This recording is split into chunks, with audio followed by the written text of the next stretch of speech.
Hola hermanos, que Dios les siga bendiciendo. Todos miembros los unos de los otros. Cuando nuestro cuerpo físico se siente bien, cuando todo está funcionando bien, tenemos fuerza, tenemos ánimo, tenemos ganas, podemos hacer muchas cosas. Pero cuando una parte falla, eso afecta negativamente todo lo más del cuerpo. Así es también con la iglesia, porque nosotros somos el cuerpo de Cristo, todos los miembros los unos de los otros. Cuando tú vas al grupo discipulado y todos están presentes, tienen su tarea hecha, están listos para compartir, participar, qué ánimo, qué fuerza, qué enseñanza más efectiva. Pero cuando tú llegas al discipulado o te conectas virtualmente y ve que algunos no están o algunos no han hecho su tarea y no pueden compartir lo que Dios está enseñando a ellos, o el tutor no está preparado, ¿cómo te sientes? ¿Cómo afecta lo demás? Quizás las personas que no están presentes o que no han hecho tarea piensan que solamente afectan a ellos, pero no. Todo lo que hacemos o no hacemos afecta a lo demás del cuerpo, lo más de la iglesia, porque todos somos miembros los unos de los otros. Qué bien también cuando las familias de los líderes de la iglesia están bien, están sanos y son buenos ejemplos para seguir.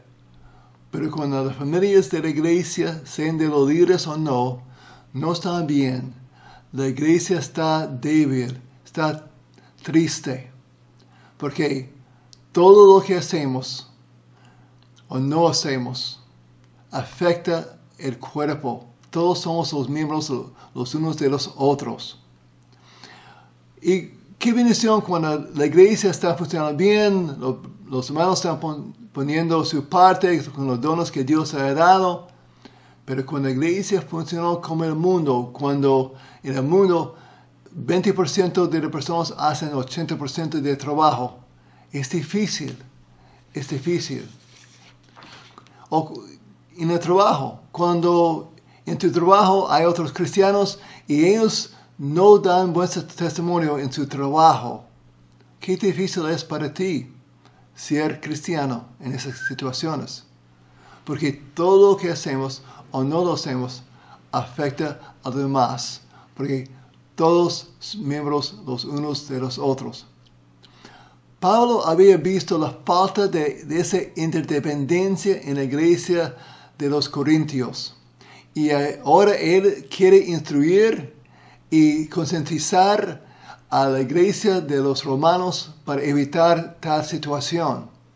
En su carta a los romanos, en los primeros 11 capítulos de Romanos, él trata el asunto, la doctrina, la verdad, que somos salvos por la gracia de Dios, por medio de Jesucristo, quien se sacrificó para el perdón de nuestros pecados. Entonces, ese primero 11 capítulos habla que somos salvos por gracia y no por algo que hemos hecho para ganar el favor de Dios. Y con esa base teológica, él se lanza en el capítulo 12 en la parte práctica. Y en esa parte práctica es donde encontramos una descripción de cómo debe funcionar la iglesia como cuerpo. Entonces, los primeros 11 capítulos se resumen en como un versículo bien conocido, Romanos 5:1, que dice: justificados pues por la fe, tenemos paz para con Dios por medio de nuestro Señor Jesucristo. Pero ahora vamos a ir a las cosas prácticas. ¿Cómo vivimos esa vida que ha sido salvada? Primeramente, en la iglesia tenemos que ser siervos transformados, o siervos que estamos siendo transformados. Vamos a comenzar con versículos 1 y 2 de capítulo 12 de Romanos. Y vamos a ver qué Pablo nos dice sobre esta transformación. Comienza Pablo con así que. Esas dos palabritas, eso refiere a los 11 capítulos anteriores. Como resultado de ser salvados por gracia, entonces Pablo sigue: hermanos, os ruego por la misericordia de Dios. ¿Ok? Eso es lo que es salvo por gracia, ¿no? Que presentáis vuestros cuerpos en sacrificio vivo, santo, agradable a Dios, que es vuestro culto racional. Interesante esta palabra culto, porque esa palabra culto viene de la palabra servir. Servir. Y esa misma palabra servir es la base para la palabra que tenemos en el Nuevo Testamento, adorar. Entonces, cuando hablamos de culto, estamos hablando de adoración, estamos hablando de servir a Dios y a los demás. ¿Okay? Sigue en versículo 2. No os conformáis a ese siglo, ¿okay? No ser como el mundo, sino, al contraste, transformaos. Esa palabra transformaos es una palabra de la cual viene nuestra palabra de metamorfosis. ¿Okay? Esa transformación que ocurre cuando una oruga cambia a ser mariposa. Entonces, dice, no os conformáis a ese siglo, sino transformaos por medio de la renovación de vuestro entendimiento, para que comprobáis cuál sea la buena voluntad de Dios, agradable y perfecto. Para hacer esta transformación, hay que tener un cambio de entendimiento. Porque nosotros actuamos, nos comportamos según pensamos. Podemos decir que creemos algo, pero nuestras acciones pueden mostrar lo que verdaderamente es nuestra creencia. Y ese cambio de entendimiento ocurre por la palabra de Dios encontrando su lugar en nuestra vida y por el tiempo con otros hermanos, aprendiendo de ellos lo que Dios está enseñando, lo que Dios está haciendo, el ánimo, el uso de los dones. Esa transformación ocurre por esa comunión, tanto con Dios, que es una comunión vertical, como la comunión horizontal con los otros hermanos. ¿Okay? Toma la oruga que mencioné hace un momento. La oruga te transforma en una mariposa en cuestión de 9 a 14 días. ¿Cuánto tiempo es necesario para que una persona del mundo se transforme a cristiano?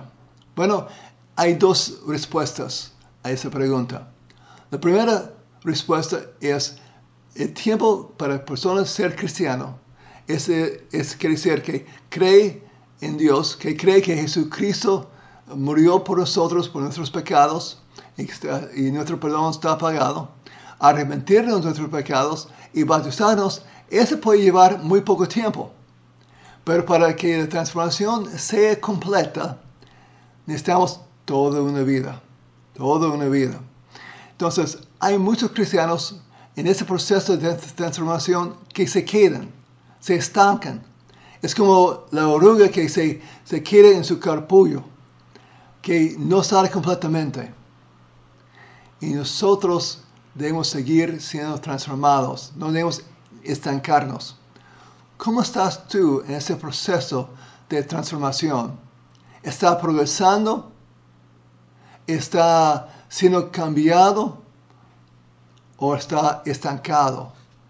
Mucho tiene que ver con la cantidad de contacto que tiene con Dios y con los hermanos. No puede tener el uno sin el otro. Entonces, hay mucho más que podríamos decir sobre versículos 1 y 2, pero podemos dejar eso para otro mensaje. Entonces, tenemos que estar siendo transformados y Pablo sigue en versículo 3 que debemos servir humildemente. En la iglesia cada uno debe servir humildemente. Seguimos con versículo 3, con las primeras dos palabras. Digo pues, ese digo pues se refiere como resultado del anterior, como resultado de la transformación. Él sigue, por la gracia que me es dada. Aquí Pablo se refiere a su apostolado y a su autoridad.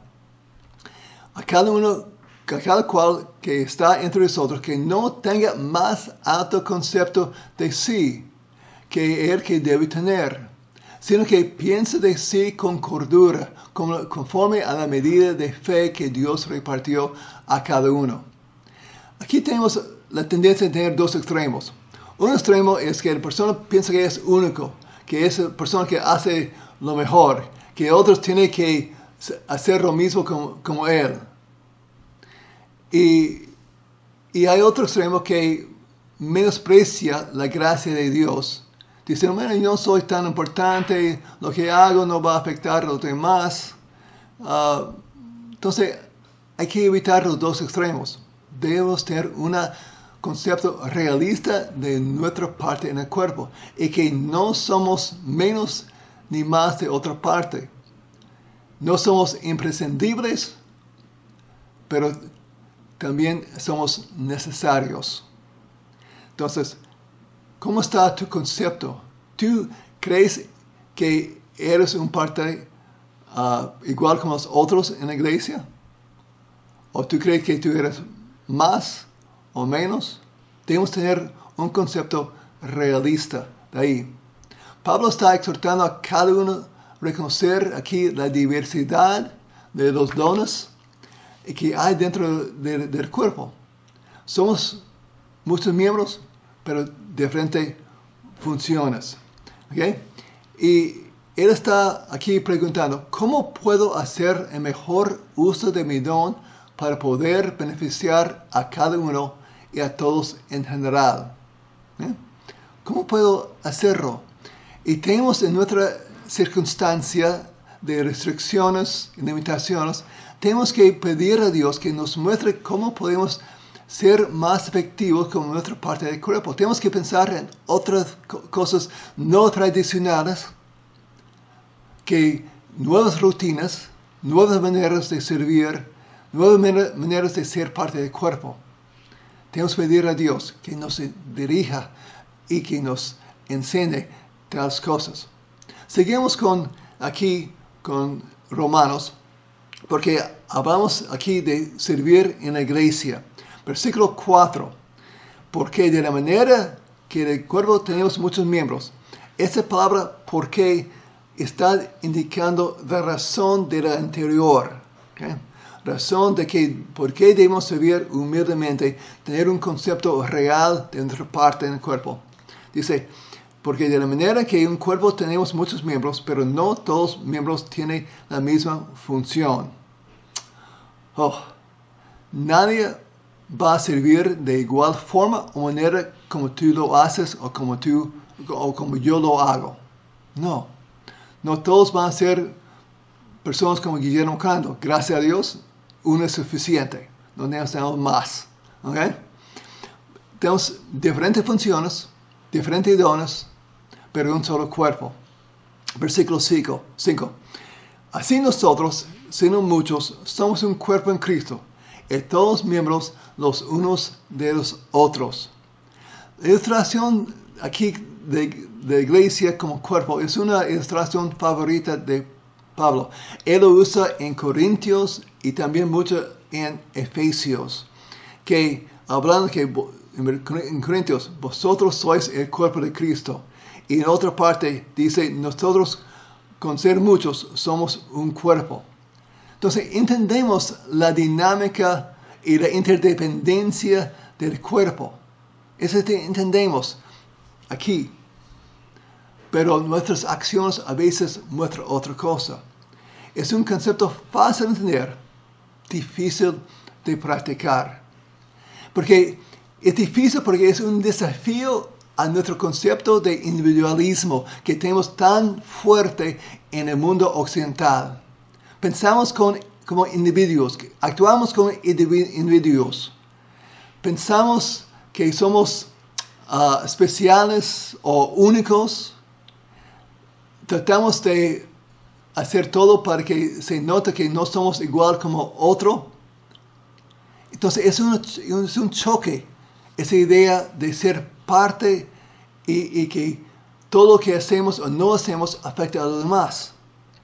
Eso se ve también en los matrimonios, porque personas que han vivido toda su vida como individuo y probablemente no han venido de una familia que fue una familia funcional, sino disfuncional, no han entendido lo importante de ser parte de esa familia. Y Entonces nosotros tenemos que aprender a pensar que nuestras cosas que hacemos o no hacemos afecta a nuestra familia. En el matrimonio, cuando personas se casan, ellos tienen que pensar, lo que yo hago con mi tiempo, lo que hago con mi dinero y mi fuerza, va a afectar al otro. Y a veces es difícil para nosotros practicar todo eso. Por eso también en una situación donde una persona cristiana que se casa con otra persona no cristiana, tiene muchas dificultades en pensar que lo que uno hace afecta al otro. ¿Eh? Entonces, tenemos que pensar así como cuerpo, como grupo. Nuestra identificación no es identificación en nosotros mismos. Nuestra identificación es que somos parte del cuerpo de Cristo. Nuestra identificación está en Cristo como parte de su cuerpo. Entonces, Pablo está enfatizando aquí en versículos 4 y 5.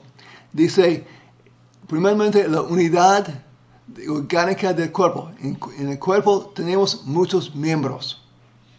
Y también está enfatizando la diversidad de los miembros y de sus funciones. Cuando dice, no todos los miembros tienen la misma función. Y la otra cosa que está enfatizando son los beneficios y necesidades de la interdependencia de Cristo, en Cristo. Todos los miembros los unos de los otros. Entonces, tenemos que servir como parte del cuerpo. Y siguiente, tenemos que servir con nuestros dones por ser miembro de la iglesia. Seguimos con versículo 6.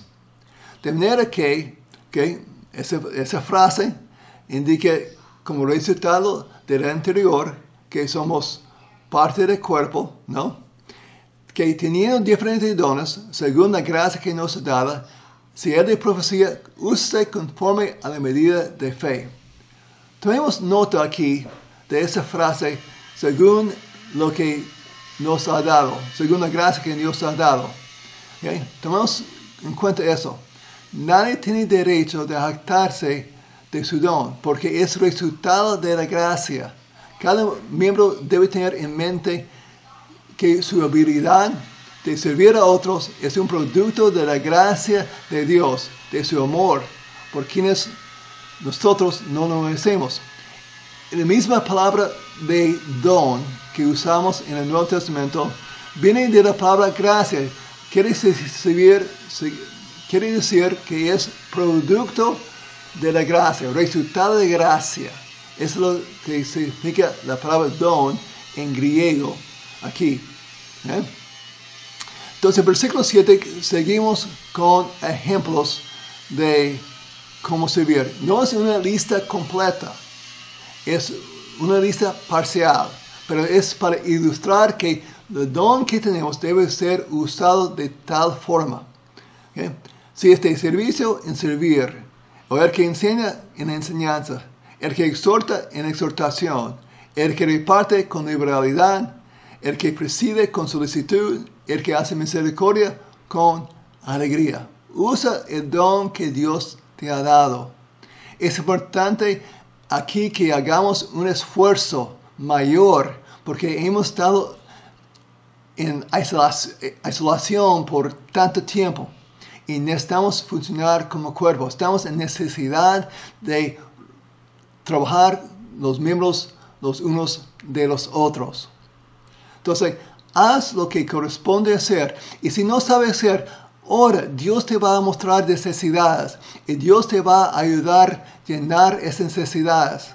Si es visitar y llamar a una persona, a orar por esa persona, enseñar, dar un estudio de 5 principios. Si es servir por una persona que tiene necesidades físicas o emocionales, Dios va a poner en tu mente y en tu corazón esas situaciones o personas a las cuales pueden servir como parte del cuerpo de Cristo. Solo pídelo y Dios te va a responder, te va a abrir sus ojos. A veces hemos tenido personas que nos acercan y dicen, mira, Guillermo, vemos necesidad de tal cosa o de tal persona. Y ustedes deben hacer algo. Y mi manera de responder es, si Dios te ha abierto tus ojos a necesidad, es que Dios quiere usarte para llenar esa necesidad como parte del cuerpo de Cristo. ¿Qué es la cosa que Dios te está mostrando que necesitas hacer? Porque todo lo que hacemos, todo lo que no hacemos, afecta a los demás miembros de la iglesia. Todos los miembros los unos de los otros. Todos los miembros los unos de los otros. En resumen aquí, Pablo está enseñando que tú has sido salvado por la gracia de Dios, que tú estás siendo transformado por renovación de entendimiento, un proceso de metamorfosis que está ocurriendo, que tú eres una parte, ni más ni menos de otra parte, que debes tener un concepto realista. Ningún cristiano individualmente funciona efectivamente solo. Nos necesitamos los unos a los otros. Pablo está enfatizando que tu actividad, tu trabajo, tu bienestar, lo que tú estás en tu familia, todo eso afecta al cuerpo. No hay nada que hagas que no afecte positivo o negativamente. Entonces, Pablo está diciendo aquí que cada uno hagamos nuestra parte a la medida de la fe y la gracia que Dios nos ha dado. No hay lugar aquí para comparación. Yo quisiera como fulano, o mira, es fácil para fulano, o yo puedo ser mejor que él o ella.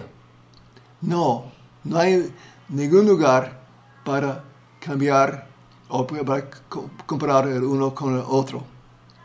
¿Qué está mostrando Dios en que debes hacer?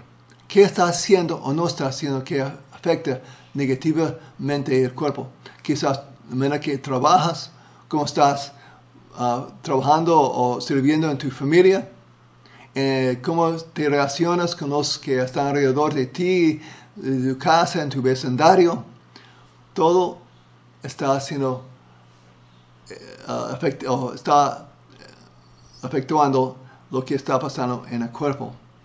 Hermanos, todo lo que hacemos o no hacemos afecta el cuerpo de Cristo. Todos miembros los unos de los otros. ¿Qué está diciendo Dios en tu corazón, en tu mente, que debes hacer como parte del cuerpo? Comienza con cosas fáciles, con la asistencia a los cultos de oración, culto dominical, el grupo discipulado. Comienza con las cosas fáciles así. Y Dios te va a mostrar otras cosas. Todos nos necesitamos los unos a los otros, porque todos somos miembros del cuerpo de Cristo. Oremos. Padre, gracias por ser salvos.